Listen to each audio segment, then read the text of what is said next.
इस वक्त की सबसे बड़ी खबर से जुड़ा हुआ सबसे बड़ा सवाल यह है कि सरकार और किसानों के बीच का डेडलॉक क्या आज खत्म हो जाएगा। दिल्ली के विज्ञान भवन में अब से करीब 1.5 घंटे के बाद सरकार और किसानों के बीच मुलाकात होनी है। सरकार से बातचीत के लिए किसान नेता सिंघू बॉर्डर से रवाना हो चुके हैं। थोड़ी देर में किसान नेताओं की बस सिंघू बॉर्डर से विज्ञान भवन पहुंच जाएगी, जहां दोपहर 2 बजे का वक्त तय हुआ है जब सरकार के मंत्री और किसान संगठनों के नेता बैठेंगे छठे दौर की बातचीत करने के लिए। ये बातचीत ये तय करेगी कि ये आंदोलन किसानों का जो चला आ रहा है पिछले महीने भर से ज्यादा वक्त से, वो आंदोलन खत्म होगा या फिर ये अभी और आगे चलता रहेगा। सरकार लगातार ये कह रही है कि किसान तर्कों पर बात करें तो समाधान जरूर निकलेगा। इस बीच किसानों ने ऐलान कर दिया है कि अगर बातचीत बेनतीजा रही तो वो अपना आंदोलन और तेज कर देंगे। एक बार फिर से हम चलते हैं पवन नारा के पास, जो उसी बस में मौजूद हैं जिसमें किसान संगठनों के नेता सवार होकर विज्ञान भवन जा रहे हैं। पवन, कहां तक पहुंचे आप लोग? जी, आपको बता दें इस वक्त हम बुराड़ी के आसपास से गुजर रहे हैं। किसान नेता हमारे साथ हैं, जरा उनसे पहले बात कर लेते हैं। सर चढ़ूनी साहब, आप तो बड़े आगुओं में से एक हैं। डेडलॉक कैसे टूटेगा? सरकार कह रही है कि हम बातचीत के लिए बुला रहे हैं, आप कह रहे हो कि हम बातचीत के लिए जा रहे हैं, तो बातचीत का मकसद टकराव को खत्म करना है कि बातचीत का एक सेशन और? बातचीत का मतलब केवल बातचीत है, ना तो सरकार मानने वाली है और ना अपनी बात से हम पीछे हटने वाले हैं, क्योंकि हम किसी का अधिकार नहीं छीन रहे, सरकार हमारा अधिकार छीन रही है। इसलिए सरकार जो है वो पीछे इसलिए नहीं हट रही कि सरकार के मन में ये बात है कि वोट तो हमें जाति के और धर्म के नाम पे ही मिल जाएंगे, लेकिन पैसे की जरूरत है पार्टी चलाने के लिए, और पैसा अंबानी अडानी जैसे। सर एक सवाल ये कि सरकारी एम्प्लॉयज की तनख्वाह आजादी से अब तक 400, 500% बढ़ गई।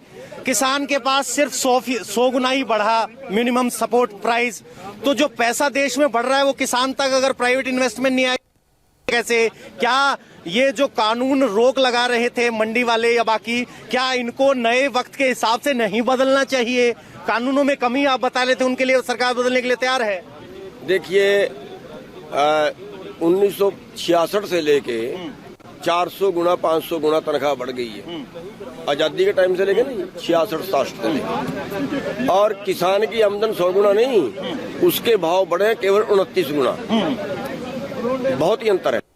बाहर इन्वेस्टमेंट आएगा कैसे? खेती में प्राइवेट पैसा लगेगा तभी तो किसान को बाजार मिलेगा। नहीं, बिल्कुल।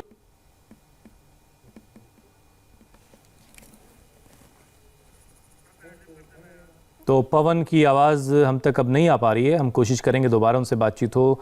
किसान संगठनों के नेता इस बस में सवार होकर के विज्ञान भवन की तरफ जा रहे हैं। 2 बजे का वक्त तय किया गया है जब किसान संगठनों के नेता और सरकार के मंत्री आमने सामने होंगे और इस डेडलॉक को ख़त्म करने की कोशिश की जाएगी।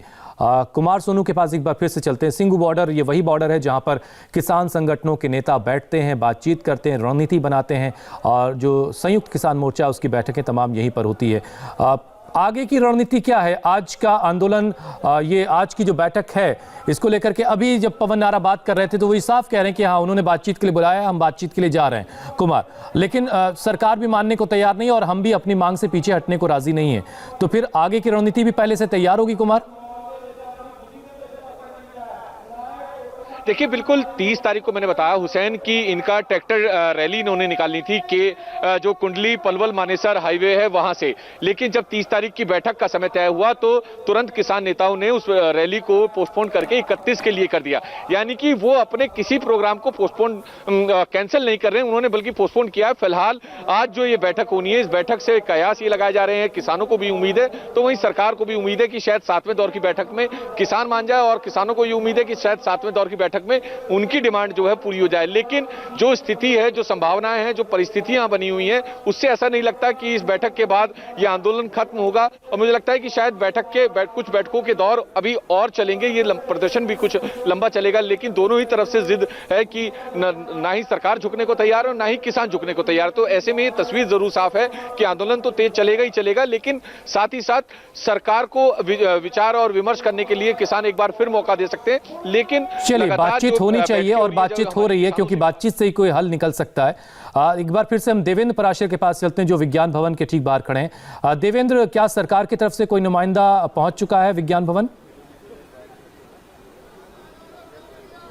नहीं, अभी नहीं, निश्चित तौर पे, क्योंकि 2 बजे की बैठक है, तो 2 बजे के लगभग ही कुछ मिनट पहले ही यहाँ पे वो आएंगे। सरकार के जो 3 मंत्री हैं, नरेंद्र सिंह तोमर, पीयूष गोयल और सोम प्रकाश, जो कि वाणिज्य राज्य मंत्री हैं, ये तीनों मंत्री आएंगे और एक बार फिर से समझाने की कोशिश करेंगे किसानों को कि अब वो आंदोलन अभी खत्म करें और फिर उसके बाद जो जो उनकी चिंताएं हैं, जो 4 मांग हालांकि उन्होंने जो रखी है, उनमें से 2 मांग पे तो कोई सरकार की तरफ से आश्वासन दिया ही नहीं जा सकता। पहली बात तो ये कि जो कानून निरस्त करने की, और दूसरी जो एमएसपी को लीगल राइट बनाने की। लेकिन इसके अलावा जो 2 डिमांड उनकी है, देवेंद्र, अगर आप ये समझा पाए हमारे दर्शकों को, सरकार दूर करने का एक बार फिर से आश्वासन देगी। इसके अलावा इलेक्ट्रिसिटी बिल का जो ड्राफ्ट है, उस ड्राफ्ट को लेकर सरकार की तरफ से एश्योर किया जाएगा कि किसानों को बिजली पे जो सब्सिडी मिलती है वो मिलते रहेगी, उसका इस कानून से कोई लेना देना नहीं। लेकिन जो पहली की 2 चीजें हैं, निश्चित तौर पर वो वहाँ जब किसान और सरकार के प्रतिनिधि आमने सामने बैठेंगे तो वो एक इतनी बड़ी खाई होगी, उस खाई को इस बैठक से पार पा लिया जाएगा, इसकी कोई संभावना अभी तक नजर नहीं आ रही है। देवेंद्र, सरकार जो है एमएसपी पर लिखित गारंटी देने को तैयार है, किसान ये कह रहे हैं कि एमएसपी पर कानूनी गारंटी दीजिए। इन दोनों का जरा फर्क आसान लफ्जों में हमारे दर्शकों को समझा दीजिए। और देखिए, इसमें बड़ी चीज है। पहली बात तो ये कि सरकार ये बता रही है कि न्यूनतम समर्थन मूल्य जो अभी लगभग 23 फसलों पे किसानों को मिलता है, जो मौजूदा व्यवस्था है, ये व्यवस्था जारी रहेगी, ऐसा सरकार लिखित आश्वासन देगी। ये न्यूनतम समर्थन मूल्य लगभग आज से 40-45 साल पहले तब लाया गया था जब देश में खाद्यान्न का संकट था, बाहर से अनाज को इम्पोर्ट करना पड़ता था। उस हालात में जाहिर तौर पे यहाँ पे लोगों को परेशानी होती थी, सरकार का बहुत पैसा खर्च होता था। तब सरकार ने यहाँ किसानों को ये प्रेरित किया कि आप उपज करें, और उपज के खरीदने की गारंटी सरकार देती है कि कम से कम न्यूनतम समर्थन मूल्य दिया जाएगा। उस न्यूनतम समर्थन मूल्य को जो तय करने का तरीका ये होता है कि जो फसल आप उपज कर रहे हैं उसमें पूरे प्रोसेस में आपका जितना भी खर्च हुआ, उस खर्च को ध्यान में रखते हुए न्यूनतम समर्थन मूल्य तय किया जाता है। और इसलिए ये वेरिएंट होता है, हमेशा वो बदलते रहता है, ये हर एक फसल पे नहीं होता है।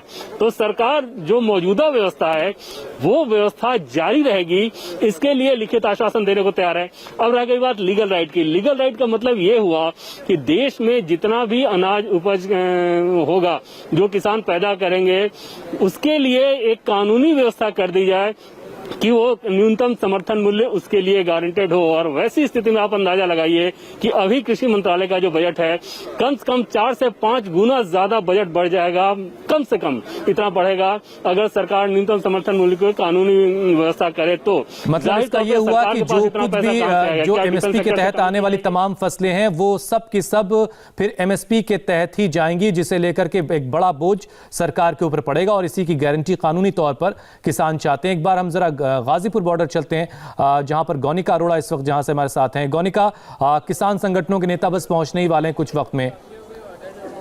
शायद पवन नारा हमारे साथ जुड़ चुके हैं एक बार फिर से। पवन, आप मुझे सुन पा रहे हैं? बिल्कुल हुसैन। गौनिका, हम जो तस्वीरें दिखा रहे हैं उसमें वो बस हमें साफ दिख रही है, जिसमें किसान संगठनों के नेता जो हैं वो विज्ञान भवन पहुंचने ही बस वाले हैं। जाहिर है कि आज की बातचीत निर्णायक होगी, ऐसा सरकार दावा कर रही है, लेकिन दोनों की तरफ के रुख बिल्कुल साफ हैं। वहां पर जहां आप खड़ी हैं वहां कैसा माहौल आप देख रही हैं? कितना लोग सोच रहे हैं कि आज की बात कोई नतीजा निकलेगा, क्योंकि सर्दी बहुत ज्यादा बढ़ चुकी है, ऊपर से कोरोना का खतरा भी लगातार बढ़ रहा है।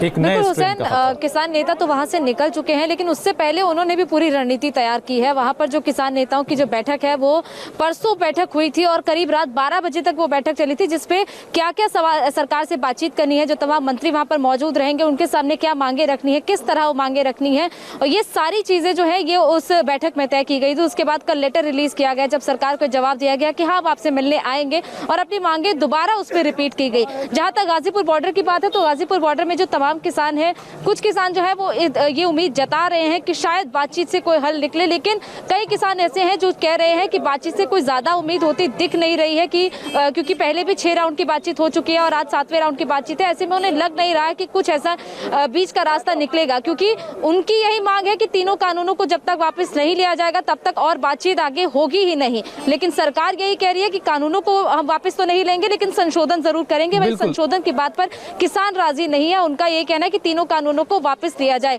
ऐसे में आंदोलन को और तेज करने की भी बात है कि अगर ये बैठक बेनतीजा निकलती है तो आंदोलन और तेज किया जाएगा। तो जाहिर तौर पर आज की जो बैठक है वो सरकार की तरफ से ये नहीं चाहेगी गोनिका कि ये आंदोलन और तेज हो और उसके लिए मुश्किलें और आने वाले वक्त में कुछ खड़ी हों।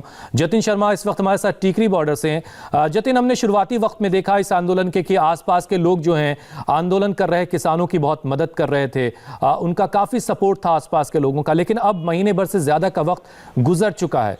तो क्या जो सपोर्ट वाला, समर्थन वाला रवैया था लोगों का, आसपास के लोगों का, जो सिविलियंस आसपास बसते हैं जिनकी रोजमर्रा की जिंदगी थोड़ी मुश्किल हुई है इस आंदोलन की वजह से, उनके रवैये में क्या कोई बदलाव आया है? जी बिल्कुल बदलाव आया है, क्योंकि 35वां दिन आज है और लगातार बॉर्डर बंद है, बैरिकेड्स पुलिस ने की हुई है। और इन बॉर्डर, टिकरी बॉर्डर की अगर हम बात करते हैं तो इस बॉर्डर के आसपास इंडस्ट्रियल एरिया भी है, तो लोकल कॉलोनीज भी है जहां पर लोग रहते हैं। अपने दफ्तर जाने के लिए जब वो दिल्ली की तरफ आते हैं तो आप देखेंगे कि कई किलोमीटर उनको पैदल चलकर यहाँ पर आना पड़ता है और उसके बाद बॉर्डर के जरिए वो यहाँ से आगे बढ़ते हैं। पुलिस का साफ तौर पर यह कहना है कि जिस तरीके से हजारों की संख्या में टिकरी बॉर्डर पर किसान मौजूद है, प्रदर्शन कर सकते हैं, अपना स्ट्रक्चर लेकर आगे ना बढ़े, उसके लिए बैरिकेड यहाँ पर लगाए गए हैं। लेकिन लोगों में भी अब धीरे धीरे कर रोष सामने आ रहा है। वो यही कह रहे हैं कि जतिन, मैं रोक रहा हूँ आपको, जरा पवन हमारे साथ जुड़ गए, उनके पास चलते। पवन, कहाँ तक पहुंचे भाई आप लोग? कितनी देर लगेगी अब विज्ञान भवन पहुंचने में आपको? यहाँ से विज्ञान भवन पहुंचने में भी 15 से 20 मिनट का वक्त लगेगा। इस वक्त हम मजनू का टीला इलाके के आसपास हैं और हुसैन, बात सिर्फ इतनी नहीं है कि कितनी मदद मिल रही है या नहीं, हमें नहीं भूलना चाहिए कि सिंधु बॉर्डर और टीकरी बॉर्डर पर जो किसान बैठे हैं उनके आसपास रहने वालों को भले ही दिक्कत हो, लेकिन आसपास के किसान मदद पहुंचाने में पीछे नहीं हट रहे हैं, चाहे वो राशन हो, चाहे दूध हो या फिर बाकी कोई दिक्कतें हों। तो यही वजह है कि 35 दिन के बावजूद भी आज किसान मजबूत स्थिति में है। इसके अलावा बात की जाए, आपने एक एमएसपी की बात की थी, तो एमएसपी मिनिमम सपोर्ट प्राइस है। तो किसानों का रोष इस बात को लेकर है कि जब आप कृषि में आमूलचूल परिवर्तन करने जा रहे हैं तो कम से कम न्यूनतम तो मिलना ही चाहिए। हालांकि कानूनी गारंटी देना कितना बड़ा कदम है ये आप पहले ही बता चुके हैं। तो पवन जो हैं अभी उस बस में सवार हैं जिसमें किसान संगठनों के नेता हैं और वो बस जो है विज्ञान भवन की तरफ जा रही है। पवन, एक बात और किसान संगठनों के नेताओं से अगर आप बात कर पाएं, पिछली बार हमने ये भी सुना था कि सरकार की तरफ से बार बार वही बातें घुमा फिरा करके कही जा रही हैं, ये बार बार किसान संगठनों के नेता कह रहे थे। एक बात बीच में ये भी आई थी कि अब प्रधानमंत्री खुद बात करेंगे तब हम बातचीत के लिए तैयार होंगे, लेकिन अच्छी बात यह कि बातचीत के लिए लोग जा रहे हैं। तो जो आज की बातचीत है उसको लेकर के जाहिर सी बात है कि दोनों तरफ कोई बहुत ज्यादा उम्मीदें नहीं, फिर भी बातचीत होने जा रही है। कोई ऐसा फॉर्मूला है कि अगर सरकार कहे कि आपकी ये मांग हम नहीं मान सकते, ये वाली मान ले रहे हैं, तो उस पर ऐसी कोई बीच की गुंजाइश है? ठीक है, ये सवाल बहुत वाजिब सवाल है हुसैन, पूछ लेते हैं। चरुनी साहब, एक सवाल ये कि सभी रणनीति बना के हैं, सरकार भी अगर बातचीत की टेबल पे आती है तो सोचती है कि क्या क्या ऑफर कर सकते हैं, तो आपने क्या सोचा है? सरकार की तरफ से क्या ऐसा प्रस्ताव आए कि आप सोच सकते हैं, या फिर क्या प्लान बी पे चर्चा हुई है? नहीं, प्लान बी पे कोई चर्चा नहीं हुई है, लेकिन हमारा कहना ये है कि कानून देश के लिए बनते हैं, कानून जनता के लिए बनते हैं। कानून कोई सरकार जनता से ऊपर नहीं होती, सरकार जनता के को व्यवस्थित रखने के लिए होती है। और जब पूरे देश के जनता इन कानूनों के खिलाफ है तो सरकार उसके बावजूद ये कह रही है कानून अच्छे हैं। अरे भाई, जब जनता ने अच्छे नहीं मान रही तो आप जबरदस्ती जनता के ऊपर क्यों थोपना चाह रहे हैं? नहीं, ये बात तो हो चुकी कि भाई आप अपने स्टैंड पर कायम है। सवाल इससे अगला है कि भाई बातचीत अगर होगी तो रास्ता कैसे निकलेगा? क्या आप सरकार को वापस लेने के लिए मना पाएंगे अगर यही बात है? तो सरकार का जो बातचीत को आगे बढ़ाने का है वो शुरू से लेके आज तक इरादा नहीं है। 5 मीटिंगें होने के बावजूद सरकार अपना यही बयान दोबारा से मीडिया के माध्यम से दे रही है कि कानून तो अच्छे हैं, लोगों की समझ में नहीं आ रहे। 700 किसान रैलियां करेंगे, सब अब ड्यूटियां, अधिकारियों की ड्यूटियां लगा दी हैं, गाँव में जाके प्रचार करिए, दूसरे स्टेटों में भी। तो ये सारी चीजों से जो आभास नजर आ रहा है वो ये है कि सरकार निपटाने के मूड में है ही नहीं। सरकार जो बातचीत के लिए भी बुला रही है, बातचीत आप कह रहे हो कोई उम्मीद नहीं है, तो अब आगे की रणनीति क्या होगी? ऐसे ही बैठे रहेंगे? 1 तारीख को मीटिंग करेंगे, उसमें आगे की रणनीति बनाएंगे। ऐसे ही बैठेंगे या इससे आगे कुछ करेंगे? इससे पीछे तो नहीं जाएंगे, ये तो क्लियर है। इसके पीछे तो हम तब तक नहीं जाएंगे जब तक हमारी बात मानी नहीं जाएगी, चाहे यहाँ पे लग जाए 5 साल। अच्छा, सरकार पर दबाव ये है कि भाई किसानों की बात मांगी जाए, तो किसान नेताओं पर क्या दबाव नहीं है कि 3 डिग्री के टेम्परेचर में किसान ठंड में बैठे हैं? थोड़ी बहुत जवाबदेही तो किसान नेताओं की भी होगी, उनके सेहत को लेकर, उनके हालचाल को लेकर। बिल्कुल है, बड़ी मुसीबत है। 3 डिग्री 2 डिग्री टेम्परेचर में खुले आसमान के नीचे बैठना छोटी बात नहीं है, बहुत मुश्किल चलिए, है। सवाल बहुत से हैं लेकिन उनके जवाब अभी मिलने बाकी हैं और शायद आज की जो मुलाकात होनी है किसान संगठनों के नेताओं और सरकार के बीच, सरकार के नुमाइंदों के बीच, शायद बहुत सारे सवालों के जवाब मिल पाए, ये आंदोलन खत्म हो जाए, ऐसी उम्मीद सब कर रहे हैं, लेकिन अभी उसकी गुंजाइश बहुत ज्यादा नजर नहीं आती। बहुत बहुत शुक्रिया देवेंद्र हमारे साथ जुड़ने के लिए, जतिन आपका भी, पवन आपका भी और गौनिका अरोड़ा हमारे साथ गाजीपुर बॉर्डर से थी, आपका भी बहुत बहुत शुक्रिया हमारे साथ जुड़ने के लिए। 2 बजे ये मीटिंग शुरू होगी, उससे जुड़ा हर एक अपडेट लगातार हम आपके लिए लाते रहेंगे। कोरोना के नए स्ट्रेन से उत्तर प्रदेश में कैसे हड़कंप मचा है आपको बताएंगे ब्रेक के बाद।